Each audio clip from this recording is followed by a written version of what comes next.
Hello and welcome to another Times Radio question and answer. Now today we're answering comments and questions from our channel members on frontline episodes and other videos about the war in Ukraine and its impact on the wider global stage. We'll also talk about a few other things if they come up. I'm Philip Ingram. I present Times Radio Frontline now, but I'm a former senior British military intelligence officer and NATO planner and have an opinion on most things. We'll get straight into your questions. So there's some good ones today, and thank you for some absolutely fantastic engagement. Sophie, starting off with you. The alleged demography of Russia of 140 million inhabitants is grossly exaggerated, as Russia has no more than 70 to 80 million inhabitants at most. 35 million being old people and children, leaves about 40 million, of which 20 million are women and 20 million men over 18. And you're saying 3 to 4 million are in jail. Those are, I suspect, before a lot of the jailbirds were taken out and put in the front line. You say about 15 million work for police, FSB, SVR, GRU, teachers, so government departments, and are working in factories and supermarkets and weapons factories, or students and administration, all the rest of it. Surely there's nobody left to be recruited. So if you've got a very valid point, but a large proportion of the individuals are in the eastern parts of Russia. They're not in the productive areas. So there's a large number of individuals in different towns and villages and all the rest of it where there isn't heavy industry, there isn't good employment. That's where the majority of the recruitment has been coming from. But Vladimir Putin is running out of people. That's why he's heavily engaging his recruitment, not just into North Korea, as we've seen, but using the rump of the Wagner group into Africa, into North Africa. We've seen some Libyans coming up into the Russian armed forces. We're getting some Yemenis coming up with the Houthi backgrounds. So he's clearly tapping into Iran and other places where he can. He can't sustain the losses. He can't sustain it from two ways. The recruitment, and therefore with the recruitment, the training, but he's also losing individuals who are more experienced on the front line, and you can't develop experience very quickly. The numbers, I'm not sure where you got them from. I can't confirm or deny those numbers. I haven't looked at them in any great detail, but your sentiment is 100% accurate. Putin is suffering. We have to balance that off with the fact that Ukraine is suffering as well. And the longer the war goes on, remember, 15-year-olds when the war started are now 18-year-olds and eligible for conscription. Officially, conscripts can't go and fight in the front line in Ukraine. They can't be put in war zones under the Russian constitution, but many of them are being duped into signing permanent contracts, which means they can do. So they're not conscripts, they're being duped into signing up for the Russian professional military. So if you've got another question and ask, why can't the EU easily defeat Russia? Surely just part of the French army, Sweden, Finland, Poland, can defeat the Russian army very easily and reconquer all of the territories in less than 3 months. Aren't EU armies 15 times stronger than the Russian army? Oh, I think they're a lot stronger than that. And you're 100% right. But the reason why the EU army can't get in and defeat Russia is, to do that, we'd have to declare war on Russia. And all of those countries that you've mentioned are NATO members. And Vladimir Putin would see that as a NATO attack on Russia, on Russian military, yes, on Ukrainian soil. And therefore, we're into that game of escalation. Now, the EU, when it comes to EU military structures, doesn't have a standard foreign policy. It doesn't have a standard military policy where the EU can command and control the forces of its contributing countries. That's still up to national red cards. And even if it's a NATO operation, national red cards come in. Countries will never surrender their forces to a multinational organisation where that multinational organisation has got total control over what happens to them all of the time, because that just would not work. Believe me, I've worked in multinational organisations, and the headaches there are trying to bring this together are enormous. Now, the fact that the EU or the EU elements of NATO could easily defeat Russia is part of the reason why I don't think Vladimir Putin will ever attack a NATO country or will never attack an EU country, because it would, apart from Ireland, trigger Article 5, and Article 5 would see an overwhelming response that Putin knows he would lose at. It doesn't stop Zelinsky inviting EU or wider coalition of the willing countries in to help his armed forces prepare for their operations, provided they don't engage directly in the front line. And he can do that. And that could be some of the planning that we're seeing going on between Paris and London as we see the movement of the different diplomats and their senior military staff between those places.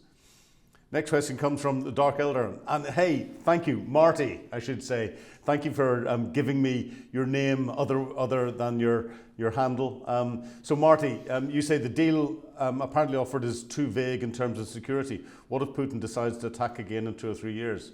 Yeah, you're 100% right.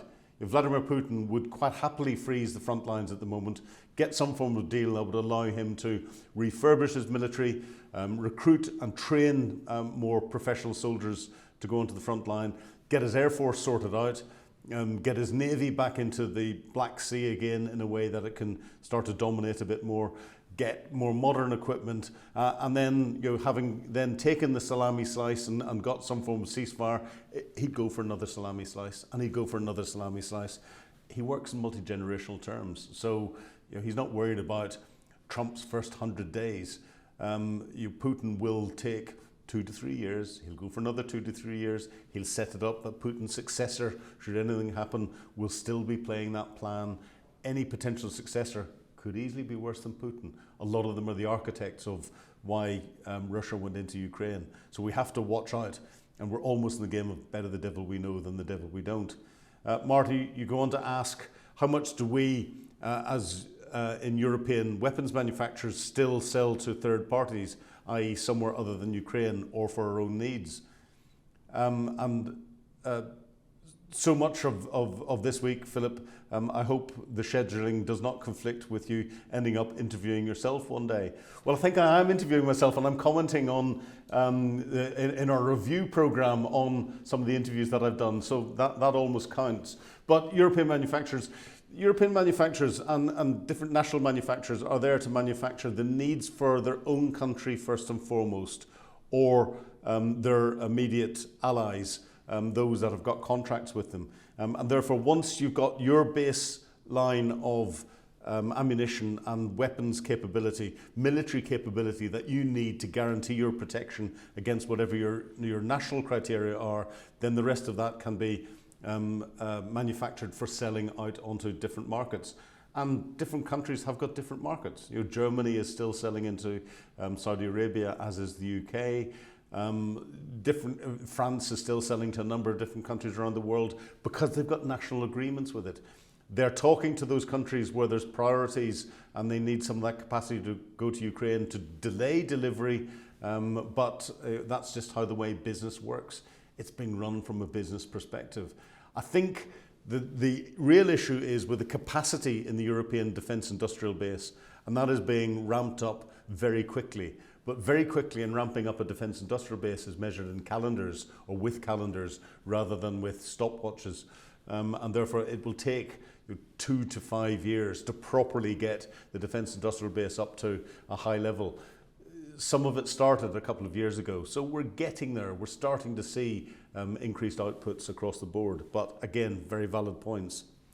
Vaser turns around and says, Trump is tearing the fabric of the transatlantic relationships as well as demolishing the very fabric of the US state whilst pushing Putin's agenda. He is actively destroying the rules-based order, 8 years in the making in broad daylight. Remember Kim Philby. Vaser, I think you've got a point. I wouldn't say he's demolishing it. I think he's straining it. He's pulling it to the point where we're seeing some of the little strands of that are holding it together begin to fracture. But I think there's still enough in there for us to try and keep that relationship together. And some of the relationships are at the highest political level. Those are the ones that are under most strain. A lot of the relationships transatlantically are at a working level between individuals and different organizations. Those aren't being strained as much. So one of the examples I use is the special relationship that the UK has with the United States. It's a special intelligence relationship, but it's a working level relationship. So even if POTUS turned around and said, stop this special relationship, if he did, he'd be poking at least one of his own eyes out and deafening himself in one ear, because there's a physical element to it as well as a working level to it. But it's at a working level, and there will be mechanisms in place for a continued swapping of intelligence as is needed. I've worked in different environments where you've got different directions from different commanders or politicians at different levels between different countries. At that working level, you've always built the relationships up. You know how to get around it. You know how to give people what it is that they need, because politicians move on every few years. The working relationships that you've got take decades to build up, and they're not going to be destroyed by one political term. AJ, your points are next. Trump, and you say Trump is fully correct. Ukraine should never have started their provocations. It all could have been avoidable. Zelinsky was elected on a promise of peace. Instead, he does everything to stay in power. He closes borders, forcing people to the front line. A shame to see. Interesting points, AJ.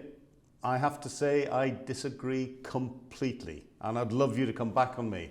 But Trump isn't fully correct. That's Putin's line. Ukraine didn't start the provocations. Ukraine was discussing potential EU membership. It had said it had NATO aspirations. It was never going to meet the criteria to join NATO for probably 5 to 10 years, because the criteria are quite stringent. It was probably never going to meet the criteria to join the EU for at least 5 or 10 years, but it was looking at different options. Zelinsky was brought in on an anti-corruption ticket, and albeit his background is not as clean as people would like to make out it is, he's less corrupt and come from a less corrupt background than many of his predecessors. And he was elected democratically by the Ukrainian people. And as he was starting to carry out his anti-corruption purges, he was very unpopular amongst other Ukrainian politicians. But it's only when Russia carried out this full-scale invasion 3 years ago that Zelinsky was then put on this pedestal. And the Ukrainian constitution is what was brought into bear when martial law was brought in, and that was the Ukrainian parliament, a democratic vote to do that, supported by, and I've talked to lots of Ukrainian people. That's what forced them to close the borders and therefore stop men of fighting age being able to leave. The whole thing's a shame to see. It's a shame that Vladimir Putin decided that he wanted to try and take the territory of another sovereign country by force. He started in 2014 doing that. The fact that the West didn't respond then is part of the reason why he went again in 2022, taking another salami slice. And therefore, it's partially the West's fault. And of course, when it comes to peace agreements, when it comes to mutual security agreements, we go back to the Budapest the Budapest Memorandum, which said that the United States, Russia and the United Kingdom would guarantee the security of Ukraine if it gave up its, the nuclear weapons, the old Soviet nuclear weapons that it had. Ukraine kept that side of the bargain. We haven't. And certainly Vladimir Putin, by invading, definitely hasn't. Astro, final point from you. Go on, Astro, tell us what your name is. But you say, okay, being a Yank, you don't know European accents. What's your accent and why is it so pleasing and comparatively easy for a Yank to understand? Well, I don't know why it's pleasing to you or easy for you to understand, but my accent is Northern Irish. I'm an Irishman, I'm from Northern Ireland, but I've lived outside Northern Ireland for many, many, many years. So it's been anglicised and Europeanised because I've lived in Europe as well. So it's a slightly dialed down, gentler version of a Northern Ireland accent. And on that note, Astro, thank you very much indeed. So thank you for watching this week's Q&A and posting your questions. Remember, if you want access to exclusive videos and to have your questions answered, please sign up for Times Radio membership. Thank you for watching today. Goodbye.